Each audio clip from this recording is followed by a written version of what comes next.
Welcome to this episode of Retailgentic. Today we have a special surprise for you. We are announcing a new podcast called Retail Playbook. Retail Playbook features 𝗵𝗔𝗿, who is a top expert in agentic commerce optimization for AI, but it's not answer engines, it's retailer shopping agents like Rufus / Alexa for shopping, Sparky over on Walmart, and the Target shopping assistant. We also have a sister Retail Playbook Substack newsletter where you can find heavy researched strategic playbooks, plus the tactics you need to optimize your 1P and or 3P products for those important new agentic shopping agents that live on the websites of top retailers. Check out the pod and subscribe on your favorite podcast platform. And don't forget to go to RetailPlaybook.ai to subscribe to the regular Substack newsletter. Thanks, and I hope you enjoy this first episode of Retail Playbook with 𝗵𝗔𝗿. Good ACO, good agentic commerce optimization is playbook specific, right? Good ACO on Amazon means optimizing for Alexa for shopping while also keeping like the basic mechanics of like SEO and such. So it's like you're optimizing for two different layers, two distinct layers, but that are in symbiotic union with each other. So there's just a lot of different dimensions, each with a different playbook, same with Target, even going into like Shopify and stuff. But I'd say the main ones of Amazon, Walmart, and Target, I want to help prepare brands and give playbook specific practical strategies to equip them to be the best they possibly can on those platforms. Welcome to Retail Playbook, provided by ReFiBuy. Hosted by top retail agent researcher 𝗵𝗔𝗿, Retail Playbook is your go-to resource for cutting-edge research, original content, and future-proof strategies to make sure your business is staying ahead of the competition. Welcome to this episode of Retailgentic and the first episode of Retail Playbook. Today's guest is top Amazon agentic commerce voice 𝗵𝗔𝗿. If our studio looks a little different to you, we are not Zoom. We're live here in person. It's actually the first time we've met each other IRL. So this has been a fun day. Andrew's down here in North Carolina, visiting the team and sharing his Amazon knowledge. We just announced him recently as our new VP of Research. And Andrew is joining ReFiBuy to help us get extremely smart about everything going on at the intersection of Amazon and AI, which used to be called Rufus and is now Alexa for shopping.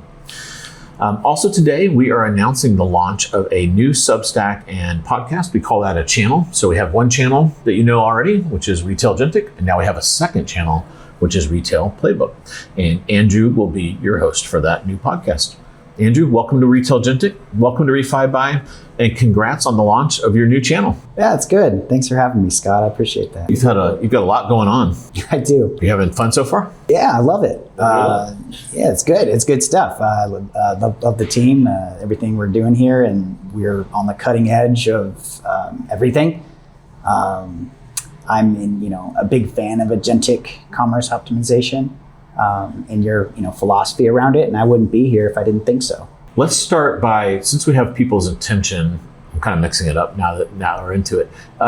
Let's talk about what your vision is for Retail Playbook.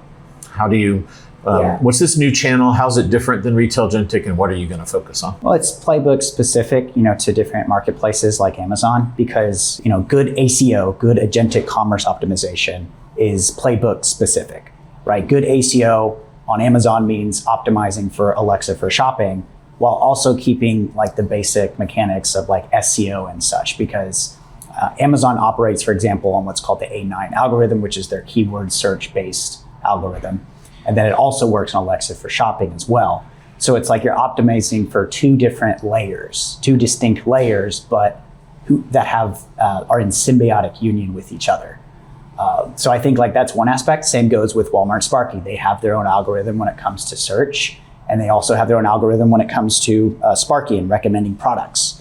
And I imagine too Sparky, joining forces with, when you're browsing through Walmart physically, and Sparky being right there on your phone, being able to talk and show you where products are, things like that. And of course, with Amazon's play, I think Alexa for shopping is going to help with the same thing once they build their super centers that we hear about.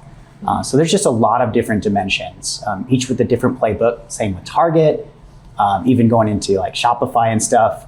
But I'd say the main ones of Amazon, Walmart, and Target, I want to help prepare brands and give playbook specific practical strategies to equip them to be the best they possibly can on those platforms. Yeah, we call this strategy agentic commerce optimization everywhere, or ACO everywhere.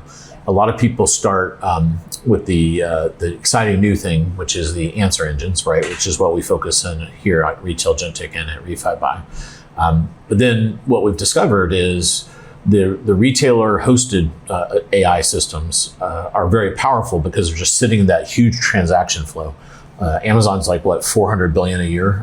That's not even counting the GMV. That's actually smaller than it actually is because they only count their revenue of the GMV. That's their revenue number. So it's probably actually more like 600 billion or something. They're just a massive economic engine. And they've had some pretty big stats. You probably know these off the top of your head though. So Andy Jassy has been really promoting the artist previously known as Rufus pretty heavily. And so what was it? I saw they have 100 million folks going through there. They just announced that. Yeah. What else have you seen as far as some of the stats they throw around about how big this is? I mean, it's giant. I mean, we're seeing conversion rates go up 60% overall on product pages in particular. I mean, like you said, hundreds of millions of users now using that. Ironically enough, I kind of knew that was the case because when I went to one of the engineers' LinkedIn's, you go in, you look under their product, the description of their job, and it kind of shows some of their accomplishments. And one of them said tens of millions of users responsible for that. So kind of an incidental detail, that I kind of found out. But I'm not surprised that this is happening. And I see Alexa for shopping as very contextually rich as far as behavioral data goes for buying. Whereas like ChatGPT, for example, simply doesn't have that kind of data. And so having that kind of vertical agent, I think is very important. And bringing in Alexa too, really brings in the horizontal side of it. So now you have a horizontal vertical agent, right? You have that domain specificity and, that's going to happen too with them for music as well, for grocery and things like that. But I think, Alexa and different custom built models, right? So like Alexa for Shopping's built on Claude, it's built on its own custom model, it's built on Nova, their own proprietary. And I think with each of these models, like having the most important thing is having is your product being reasoned through, right? How is it being reasoned through? I think is very important. What's your vision for the channel? Obviously, you talked about playbooks, but let's unpack that. So you've got a Substack. In your mind, why are playbooks so effective at helping people understand and actually do things? Yeah, well, why did the Patriots always win the Super Bowl, right? I guess you're a Patriots fan. Well, Tom Brady fan. So, but yeah, having a specific playbook. For let's say defense against a really good offensive team, it's going to look much different than a playbook you might have against, someone that's better at running the ball or someone that's better at passing the ball. Or I like the example of think of the whole Jordan-LeBron thing. Jordan just lived in a different era, right? Where you had to shoot 2-pointers all the time, basically. Whereas now it's more spread and people are shooting 3-pointers. So how you play defense is different. Before it was man on man. Now it's a lot of zone defense. So kind of in the same way, think of every marketplace as an era, right, of basketball where you're adapting a playbook for that specific time and for that specific place. What I like about your playbooks is they have a strategic piece to them, but then they have tactical. It's kind of like, here's the big pieces of the playbook, and then here's the individual things you need to do to be successful at those. So it's hard to write content that's kind of both strategic and tactical, but these playbooks you write achieve both. As you know, I can be very dense in a lot of my topics. I go through all the theoretical aspects, but then I'm able to put that in practical strategy from all my background that I've had at different brands, looking at different ASINs and being able to optimize those per platform, whether it be Amazon, Walmart, Target. And on the podcast, what's your vision for that? I think being able to bring people on that have hands-on knowledge like I did, hands-on practical knowledge of optimizing for products at different levels. And so bringing on people in the Amazon world that have this domain expertise that I know, right, to help inform our guests of what they can do, what's out there, how the Amazon world is vastly different from like showing up on ChatGPT, for example, or showing up in Claude. Because even in ChatGPT and Claude, I mean, there's distinct. You would say, okay, yeah, there's distinct playbooks, but going into Alexa for shopping, there's an even more specific playbook, because unlike like with Google for the longest time, started, going more semantic before Amazon did, right? You know this as well as I do. But Amazon has stayed relatively keyword based in a lot of ways. And so being able to optimize your products in such a way that's not irresponsible.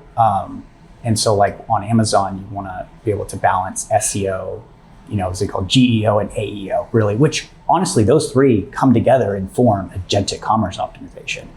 Good ACO on Amazon is good SEO.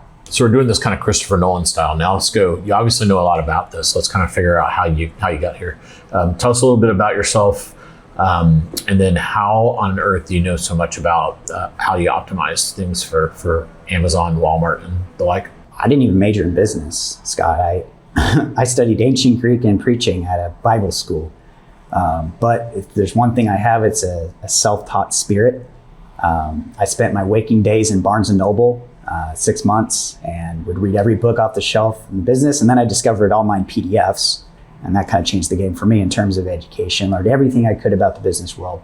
Ended up joining a company called Touch of Class, and was able to take them from zero, $100,000 per month to $4 million in annual revenue. Yeah.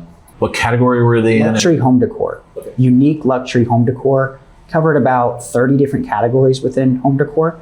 And personally, let's say by hand, optimized 1,500 product detail pages. And then I was able to take that philosophy of product detail page optimization, put them into GBTs, or let's say at the time it was prompts. And when the GBT store came out, I was one of the first ones to put my GBTs out there. And all of a sudden, thousands and thousands of sellers started using. Even tens of thousands of sellers started using my GBTs. But then I began to see a picture of like building something so much more robust and something that has a lot of data in it as well. So I think there's that aspect, and it gave me all the experience I needed to for like, creating ad campaigns. I've created like 1,000 ad campaigns across sponsored products, brands, display. So basically, I'm going through this phase of building up my domain expertise within Amazon and within Walmart too, right? But Walmart has always been a laggard behind Amazon in terms of the tools that sellers are given, vendors are given, right, to be able to properly market the product. Was Touch of Class 1P, 3P, or both? 3P. 3P, got it. 3P. Yeah, 3P company. Yeah, we should say everything that we'll be covering here on Retail Playbook will be applicable to 1P and 3P. And so the audience is merchants of all size and shape. So big brands that don't sell direct, they're just wholesale through a retailer, all the way to smaller sellers that are selling 3P. Hopefully there'll be a little bit of something for everybody. I think if we have to pick one, it's going to be those brands, because that's where we're getting the most questions from people they're really leaning in and trying to figure out. Sometimes they have an acute problem, like we've seen.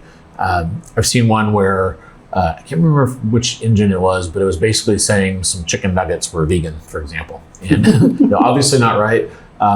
Or there was one that said that a drink was kosher and it's not. So sometimes the engines do pick up some weird ideas about what's going on in the products, and that's the kind of thing that's part of optimization, is making sure it's not saying wacky stuff, but there's much more to that as well. Yeah. After Touch of Class, then where'd you go? Touch of Class, I was a senior account manager for a company where I managed a number of different brands, but then I got an offer from NFPA, is the National Fire Protection Association, and they were a big brand looking to get sales on Amazon, and was They had a little bit of a more distinct problem with unauthorized resellers, and so was able to build relationships with high-level Amazon contacts and essentially get it done and make sure that we had the proper content. We had we were of course in Amazon brand registry, and we decided that we need to get rid of these unauthorized resellers. And I can't go much more into that with this part, but I can tell you that it's led to an exponential amount in sales and our buy box increasing threefold, which is very essential, especially for 3P. But all the while this is happening, I have my own consulting gigs where I worked with 1P companies, 7, 8, 9, and even a couple 10-figure brands.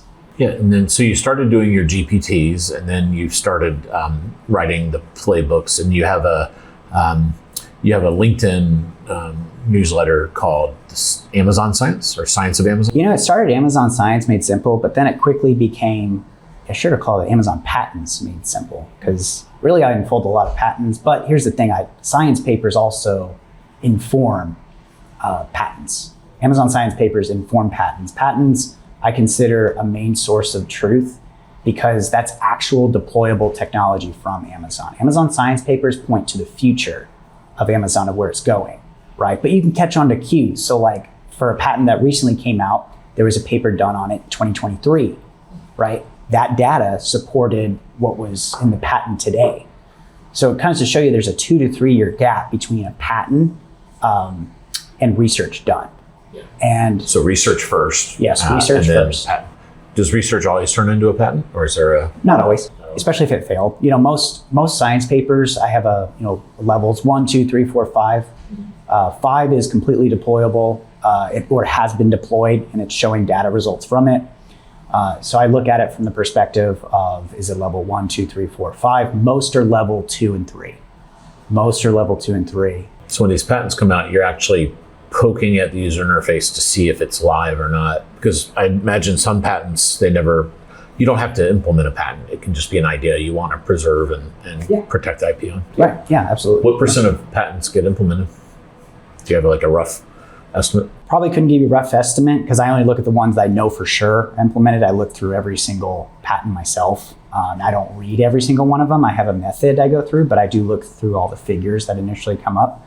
I don't want to, maybe between you and I, if you cut this out, I don't know, but every Tuesday is Patent Tuesday for me. Ooh, okay. Where every accepted patent, actually, granted patent comes out, and then every non-granted patent comes out on a Thursday. And I look at them between them, Walmart, which is intensifying their patent production, whereas before they didn't have that level of production. But yeah, with Amazon, what's really important is there's no company under the planet, maybe Google, that has as much research and has as many patents going out.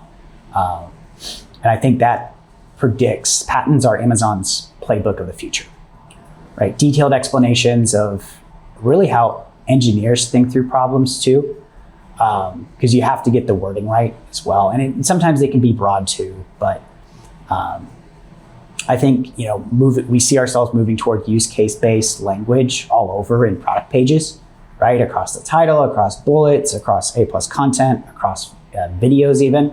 And even though videos aren't technically indexable, they are becoming that, and I intend to predict that. And one example of it's the playbook of the future is if a year ago I actually predicted this, Scott. Alexa and Rufus would basically fuse together into something, right? Rufus's product intelligence with Alexa's superior personalization abilities as well.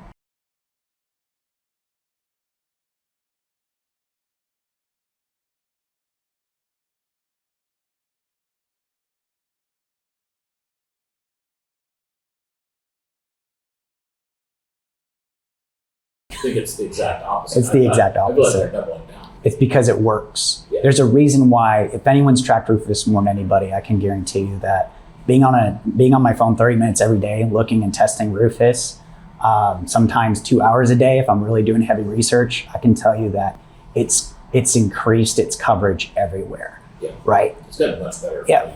First it was on the, we had it in the product page, then it started coming on search results page, then it started coming on the home page, right? We're seeing it everywhere. In fact, there's 3 placements of Rufus on the product page itself. In the mobile app, it's got the star position in the bottom right where your thumb is. So, yeah, so right, that's, exactly. That's the pole position. That's the place to be. Yeah. And even now we see it triggering in search results too, across many queries, usually more broad, nothing real specific yet.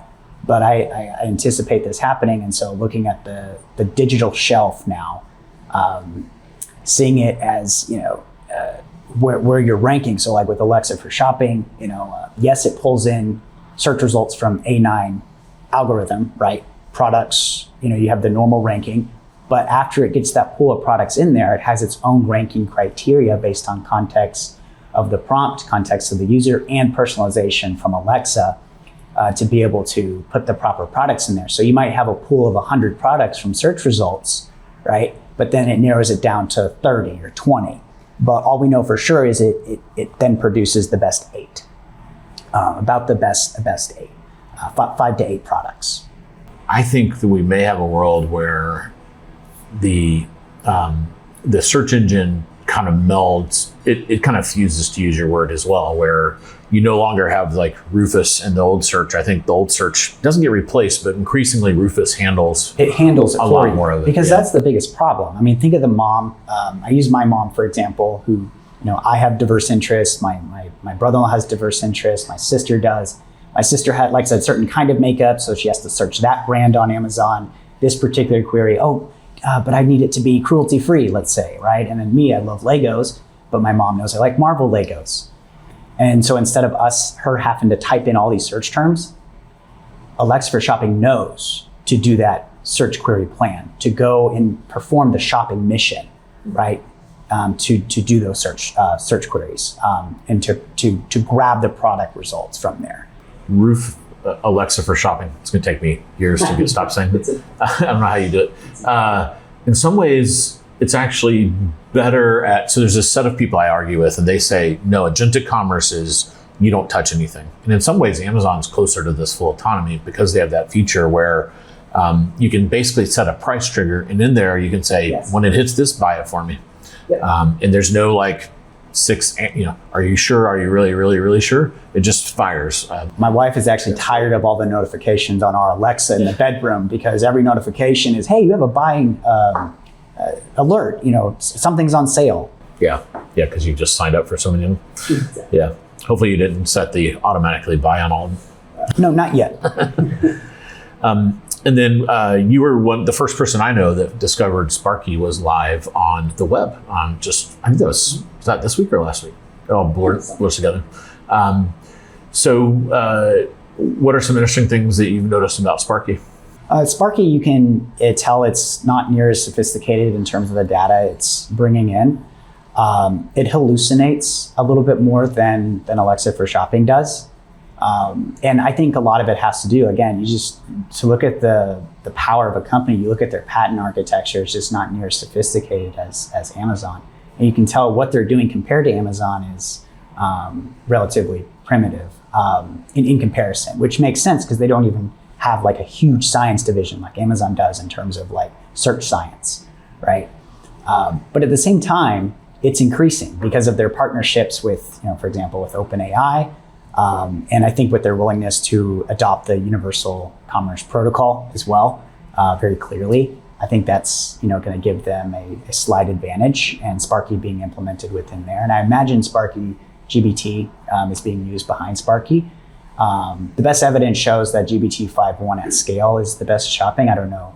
It could be that still. It was a month ago. That's browser-based kind of stuff. Right? Now browser-based, yeah. That's browser-based for action-based, yep. I have a theory about why Amazon joined UCP, and I think our theories differ. What's your theory? Yeah, my theory is so that products from Alexa, it could be relative to, okay, Sparky now is going to go into OpenAI. Well, now Alexa for Shopping is going to go into OpenAI, and that's very possible. But if you saw the recent title change, I think this could be Amazon's play at UCP because in the email, it said not just to be readable on mobile, but to be consistent with other online stores. So having that consistency is a big level, I believe, when it comes to UCP and providing the data they want. So they don't have to provide all the ingested data to those feeds. right? Like title, bullet points, A+ content. They can give them what they want. They can give them the title and the item highlights, which they deem, okay, that's enough for them to have. So you're seeing that as a signal Amazon's going to publish this stuff out? Yeah. Basically, yeah. Yeah. All right, so mine's, this will be fun. We'll see who's right. Who's the better predictor? I have more years at this, but then you have more Amazon knowledge, so we'll see how it goes. So I think there's this famous, I call it the Death Star diagram, and it's the flywheel diagram where in the industry lore goes that Jeff Bezos drew it on a napkin diagram. And this napkin actually exists somewhere at Amazon. I haven't seen it, but it's supposedly framed. And in there, it talks about, it was the whole idea for the marketplace that was kind of born. They started working on it in 2004. We had access to it at Channel Advisor early. And then in 2006, they really leaned into it. And it basically says, let's see if I can do it from memory. So in the middle is the customer, and then it has, more merchants bring more selection, which means, and then there's a spur that kind of like they compete for lower prices. And then that improves customer satisfaction. So it's kind of around this idea that consumers love selection, convenience, and that's kind of like Prime brings that from the side, and low prices. Those are things that they never get tired of. So embedded in the DNA of Amazon is they worry a lot about selection, and it always drives them crazy when a brand won't sell on Amazon. So kind of a famous one is Nike's been on and off, and that drives them crazy. And then another big one is Birkenstock. They've always kind of had, and there's a knife company. There's some kind of famous ones. So I think that they're worried that they see Gemini coalescing, Google coalescing this kind of Battlestar Galactica against, or the rebels against their Death Star, for lack of a better metaphor. Same thing. And they're starting to see, well, there's a big pool of inventory out there that we can't get to, because there's like another one that's kind of famous is Lululemon has never sold on Amazon. Now you can find it on there through occasional third-party sellers, but it's not like the brand and official. There's no brand registry or anything. Yeah. So I think what they're doing is, I think Shop Direct is them defending against that, to your point about the playbook. And I think they're saying, how do we pull that part of the Venn diagram that's not in our Venn diagram into our Venn diagram? And they have this Shop Direct, which is this new, we always had 1P and 3P and different flavors of FBA and Prime eligibility inside of those two programs. Well, now there's this third program, and it kind of doesn't make sense to some degree, because there's a world where it's like actually the most attractive program. So every brand should be doing it, because you don't pay Amazon anything, it's free. So that's pretty good. You can set the price, which a lot of vendors don't like in 1P.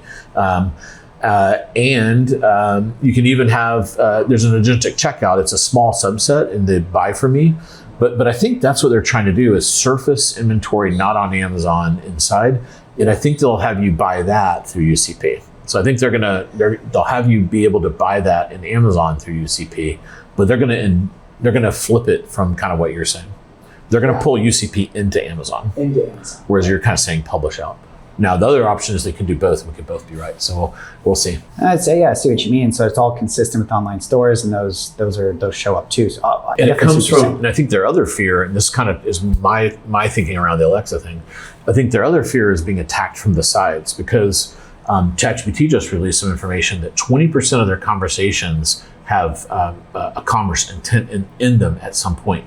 But when you look at this, when you look at the data, they only like 2% start there, which is really interesting. So, but what'll happen is someone will say, people have conversations with ChatGPT they would never have with certainly Amazon, and maybe even Alexa. Like, I don't use my Alexa for general knowledge. Everyone's use differs. It was so bad at it, I've been trained not to. Alexa Plus is pretty good. It is, yeah. But but anyway, so. But mass adoption wise, I agree with you. It's kind of like music and shopping list and checking status orders is like what I think most people use it for. Maybe the weather or something like that.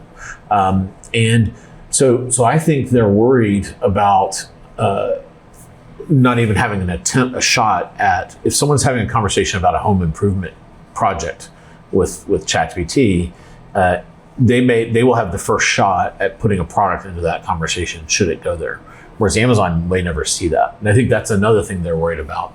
So I think they're going to start pushing Alexa further into those informational queries, and therefore having one common brand across all that will actually attack them from a more horizontal attack? Yeah, I think that spread out, because they already got the vertical angle. I think they're superior when it comes to that. But as far as now that depends what kind of data Shopify too is willing to share. I think that's one thing to consider as well with ChatGPT. But I think overall, Amazon has the best shopping domain specific expert, right? In Rufus, or Alexa for shopping, that is. So let's go back to Retail Playbook. So you're having, by the time folks see this, your first Substack should be out. Give us a little taste of what you're going to be writing in your first Substack. Well, Alexa for shopping. If you notice, I published the Alexa for shopping blueprint, part 1, and this is going to be part 2 of that, where I'm going to go into actual practical strategies that you can implement there, and how ACO makes sense with an Amazon framework. Just 2.0 build on 1.0, or is it kind of like hey, here's the new, this is a replacement, is it more of a replacement? Oh, it builds on. It builds on. Okay. Yeah, it's way more practical. It's, I was thinking about it coming out with certain custom GBTs as well to go with it. To basically turning the philosophy of those papers into that. And so part 2 will focus heavily on strategy with accompanying GBTs to go with it. I'm going to get into the topic of what's called query planning optimization. So we talked about how, the burden of search reformulations, where my mom's having to type in a bunch of different searches to get products. Instead, Alexa for shopping is doing that. So it's not so much about, are you showing up on the search term, but from the intent and context of the prompt, are you showing up across all of these search terms combined together, right? Are you within that shopping mission? Cool. So we were super excited when you accepted the offer. It's been fun. I think we're 3 weeks in, and I've already learned a ton from you. Hopefully you're having fun as well. I know you're like wound up like a snake ready to strike, because you've been wanting to get this channel live and you're so excited. So congrats on the launch of that. So that's awesome. We're real excited to have you. If folks want to follow what you're doing, what should they do? Well, subscribe to my Substack. And then also you can follow me on LinkedIn. Don't forget to subscribe, to the newsletter there. I post regularly updates on Amazon Rufus. And if you want an accurate answer on everything Alexa for shopping, go to my DM, ask me a question. But yeah, Scott, super excited to be a part of ReFiBuy, which is the future of, well, you coined the term, didn't you? Agentic commerce optimization. Yeah. A lot of the part of the reason I'm here is because of you, and I believe in your philosophy, and I believe it's the right one based on all the research and everything that I've done. So reminder, everyone, let's help Andrew launch this channel with a lot of success. Retail Playbook, either .com or .ai. Those are both live. Subscribe to the Substack, subscribe to the YouTube, go subscribe to the LinkedIn, and we look forward to a successful launch and seeing what kind of awesome content you have. If optimizing Amazon, Walmart, Target, or any of these things are important to you as a brand or a third-party seller, you came to the right place. So sign up today. And thanks, Andrew. Look forward to seeing what you do with the channel. Thanks, Scott. Appreciate it.